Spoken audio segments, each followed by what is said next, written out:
गगन थापा भनेको तपाईँलाई थाहा छ, जुलियन असान्ज नामक विकिलिक्सका संस्थापकले अमेरिकी खुफियाबारे लाखौं केबलहरू सार्वजनिक गर्दाखेरि गगन थापाको विषयमा एउटा सूचना बाहिर अथेन्टिक सूचना आएको थियो। उनले छाती ठोकेर त्यो स्वीकार गरेका छन्।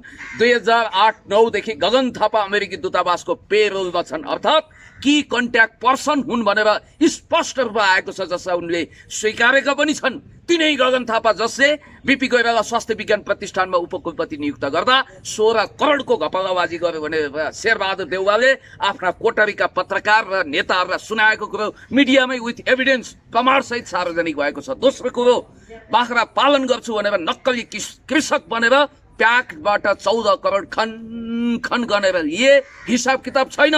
बाख्रा पाठाहरू म्याम्या गरिरहेका छन्, भ्याभ्या गरिरहेका छन्, हिसाब लुकाइयो। कहाँ लुकाइयो त्यो प्रश्न जनताले अहिलेसम्म सोधिरहेका छन्। तिनै गगन थापा जो भ्रष्टाचारमा आकण्ठ डुबेका छन्, विदेशी एजेन्टगिरी गर्छन्, हिजो नाकाबन्दीलाई समर्थन गरेका थिए, विदेशी बुहारी र ज्वाइँलाई आउना साथ नागरिकता दिनुपर्छ भनेर उफ्री ताफ्री गरिरहेका छन्। तिनै गगन थापाले सोधेको प्रश्नको जवाफ उहाँहरूलाई चाहियो, होइन? अर्को कुरो म तपाईँलाई भन्न चाहन्छु कि याद गर्नुहोला, यी साथीहरू, यो युएस एम्बेसी युथ काउन्सिल नेपालमा इनफ इज इनफ भन्ने यो फेसबुक अकाउन्ट र यसको यो एडमिन पनि कनेक्टेड भएको कुरो तपाईँ प्राविधिकमा दक्ष मान्छे हुनुहुन्छ। यो युनाइटेड स्टेट्स अफ अमेरिकाको एम्बेसी, नेपाल स्थित एम्बेसीको युथ काउन्सिल नेपालमा यो कनेक्टेड छ। गएर सोध्नु होला, हेर्नु होला। अर्को कुरो, अब गगन हिसाब किताब खोज्ने, अब यताबाट पनि यिनीहरू जवाफ खोज्ने भनिसकेपछि र्याङको ठ्याङ मिल्यो कि मिलेन? अनि के अरे तरबार बेचुवा र घिउ बेचुवाको जस्तो अपवित्र मिलन भयो कि भएन? काले काले मिलेर भाले खाने खालको कन्स्पिरेसी भयो कि भएन? मलाई बताउनुहोस्। अर्को, यिनीहरूले कहिले पनि देश बचाउँ, सीमा बचाउँ, नेपालको हजारौं हेक्टर जमिन लुटिएको छ भनेर कहिले पनि भन्दैनन् यिनीहरूले। तपाईँलाई अर्को कुरामा अनि म स्पष्ट रूपमा भन्न चाहन्छु, तपाईँलाई थाहा छ जब यो सरकारले नयाँ नक्साको निशाना छाप पास गरेको थियो, निशाना छाप पास गरेकै दिन देशमा खुसियाली थियो। नयाँ नक्सा कालापानी लिपुलेक लिम्पियाधुरा 374 वर्ग किलोमिटर सहित यो सरकारले जारी गरेर महान देशभक्त सरकारलाई, यो महान देशभक्त नेपाल कम्युनिस्ट पार्टी, देशभक्त समाजवादीलाई सबै जनताले सेल्युट गर्दा नेकपाका विरोधीहरूले पनि वाह क्या बात भनिरहँदा यी साथीहरू इनफ इज इनफ भन्ने आन्दोलनकर्ताहरू त्यही दिन भिकुटी मण्डप के अरे त्यो माइती घरको दुबो मान्न पुगेका थिए, फुल मान्न पुगेका थिए। त्यसको जवाफ पनि हामीलाई चाहिन्छ। अर्को कुरो, पहिला केटीको नाउँमा फेसबुक अकाउन्ट खोलिन्थ्यो, यो इनफ इज इनफ। पछि केटाको फोटो बनाएर यिनीहरूले धेरैतिर सम्प्रेषण गरेका छन् र म प्रमाणसहित ठोकुवा गरिदिन्छु। इनफ इज इनफ भनेको विदेशी इन्ट्रेस्टमा जन्मिएको विदेशी संस्था हो, त्यसको नाम नेपाली छैन। म पुण्य गौतम नभएर किन डेभिड राखिएन? म त नेपाली हुँ नि, यो संस्थाको नाम नेपाली खोइ पुग्यो, अब धेरै पुग्यो भनेर पनि राख्न सकिन्थ्यो। एनजिओ आइएनजिओ को लगानीमा भएको यो आन्दोलन वास्तवमै अपवित्र छ।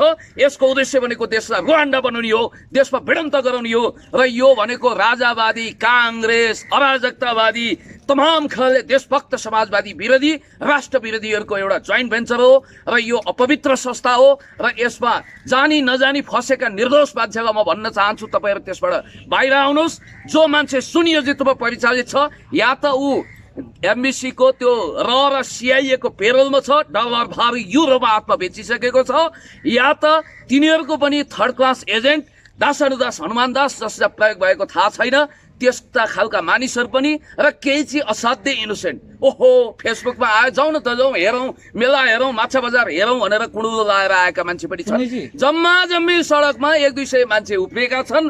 सामाजिक सञ्जालले हाइलाइट गरेको छ यिनीहरूको कुनै राजनीतिक हैसियत पनि छैन, यिनीहरूको सोसियल रिकग्नाइजेसन छैन। र सुरेन्द्र भण्डारी, रविन्द्र मिश्रको विषयमा मैले तपाईलाई भने गगन थापा, बाबुराम भट्टराई, हिस्ट्रीलाई यमी जस्ता भ्रष्टहरूले, देशघातीहरूले सञ्चालन गरेको यो मिसन साँच्चै अपवित्र छ। र म भन्न चाहन्छु यो इनफ इज इनफ भनेको कम्प्लिटली विदेशी मिसनमा खटिएको एउटा संस्था हो र यसमा फसेका चक्रव्यूहमा परेका अभिमन्युहरूले बुझेर जानेर यो भिडियो हेरिसकेपछि आफैले बुझेर आफूलाई त्यहाँबाट मुक्त गर्नुहुनेछ।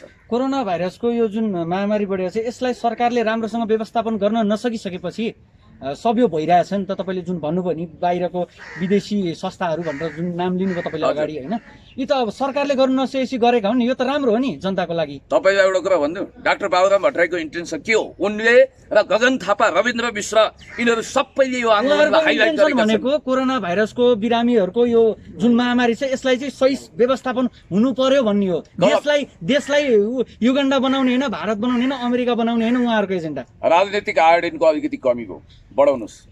गलत।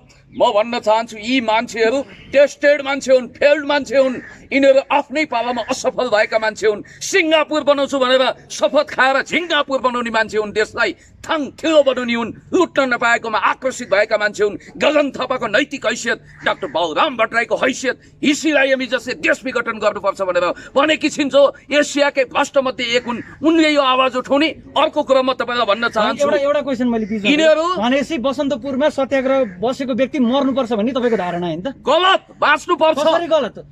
उहाँको जीवन रक्षाको लागि व्यक्तिहरू आज हेमराज थापा, ज्ञानेन्द्र साई, सुरेन्द्र भण्डारी लगायत हिसिलायामी जुन आन्दोलनमा उत्रिनु भएको थियो, अब उहाँहरू आन्दोलनमा उत्रिनु भयो भनेर तपाईँ यहाँ यसरी विदेशी यहाँ त्यहाँ भनेर चाहिँ विरोध गरिनु भएको छ, यसको मतलब त उहाँहरूलाई मरोस् भन्ने त हो नि होइन? छाती चिरेर देखाउन सक्दैन, जसरी ऊ युगका हनुमानजीले छाती चिरेर देखाउँदा आफ्नो यो छातीमा राम सीता देखाउनु भएको थियो रे। यो युगको पुण्य गौतमले छाती चिरेर आफ्नो देशभक्तिपूर्ण तस्बिर, पुष्पलालको तस्बिर अथवा जननेता कमरेड मदन भण्डारीको तस्बिर देखाउन चाहन्थ्यो, तर सम्भव छैन। म तपाईँलाई एउटा कुरा भन्न चाहन्छु, ती भाइ के बम भन्नुभयो?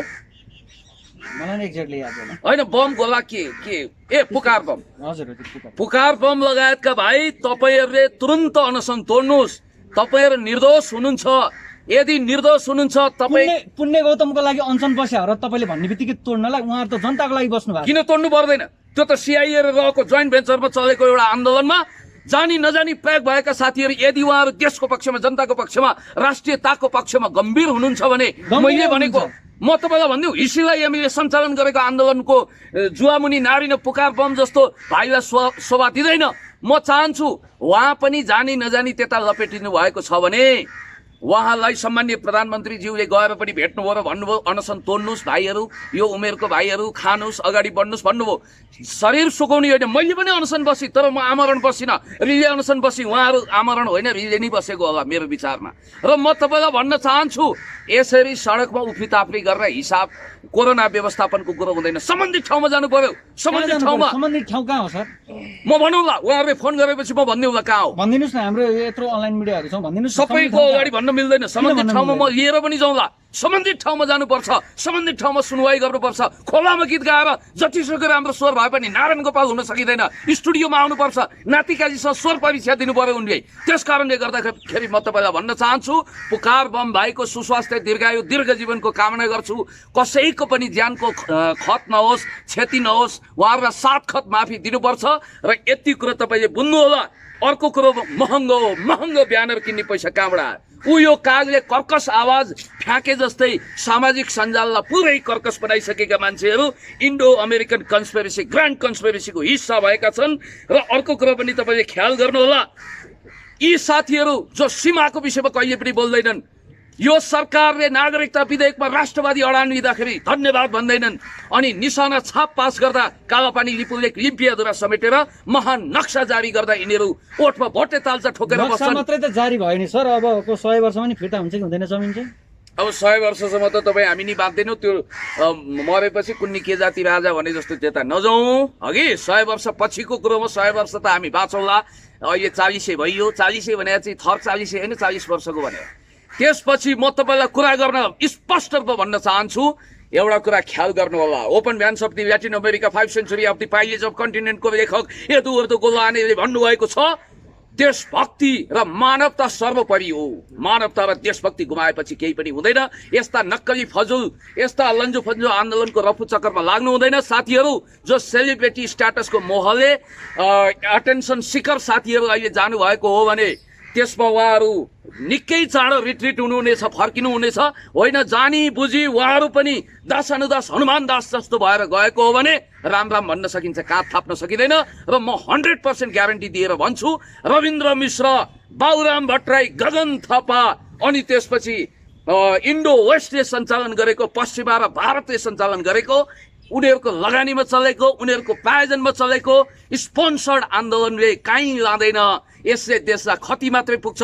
देशलाई रुवान्डा बनाउन चाहने हुटु र तुट्सी जुदाएर लाखौंको नरसंहार गर्न चाहने जुन खालको तत्त्व छ, देशलाई द्वन्द्वको कारखानामा तब्दिल गर्न चाहने तत्त्वले यो देशलाई भटकारोमा जाक्नको लागि यस्ता खालका आन्दोलन गरेको हो। यो इनफ इज इनफ आन्दोलनको नामै नेपाली छैन, यो विदेशी संस्था हो र यसले नेपालमा जबरजस्त रूपमा क्रिस्चियन मिसनरीलाई बढावा गर्न चाहन्छ। यसले देशमा भ्रष्टाचार बढाउन चाहन्छ। भ्रष्टाचारीहरूले हाकेको यो आन्दोलन हो र यसमा जाने हर कोही मान्छे या त अहम मम भन्दै कन्फेसन्स गर्दै बुझेर फर्किनेछ, या त त्यसैमा सती जानेछ र त्यसैमा गएर समाप्त हुनेछ। हामी यति भन्छौँ कि जो साथीहरू त्यहाँ हुनुहुन्छ, निर्दोष देशभक्त साथीहरू, यो देशलाई माया गर्ने सहरी बाबुहरू, चिउराको बोट कस्तो हुन्छ भनेर उफ्रीताफ्री गर्नेहरू, नासा भन्ने नाम सुन्न साथ लाउन मलाई पनि नासा जानु पर्यो भन्दै हाहाकार गर्ने, नासा भनेको नासा इन्टरनेसनल कलेज होइन बाबु भनेर सम्झाउनु पर्ने टाइपको ज्ञान चेतना भएका सहरी बाबुहरूले अहिले उत्पात चोरीफेरी गरिरहेका छन्, रहर गरिरहेका छन्। मैले देख्छु अब कहिलेकाहीँ यस्तो लाग्छ कि केटाकेटी आए, गोली चलाए, मट्याङ्ग्राको सत्यानाश भने जस्तो हात्ती आयो हात्ती आयो फुस्सा, टाइ टाइ फिस, अब माछा माछा भ्यागुतो, अब साँच्चै माछा भनेको चेपा गाँडा परेछ भनेर थाङ्नामा सुत्ने मान्छे पनि छन्। र यो इनफ इज इनफ भन्ने आन्दोलन यो तत्काल स्थगित गर्नुपर्छ। यो नेपालको हित विपरीत छ। हस्त पुण्य सर, समयको लागि यहाँलाई धेरै धेरै धन्यवाद। हस्, धेरै धेरै धन्यवाद। नमस्कार।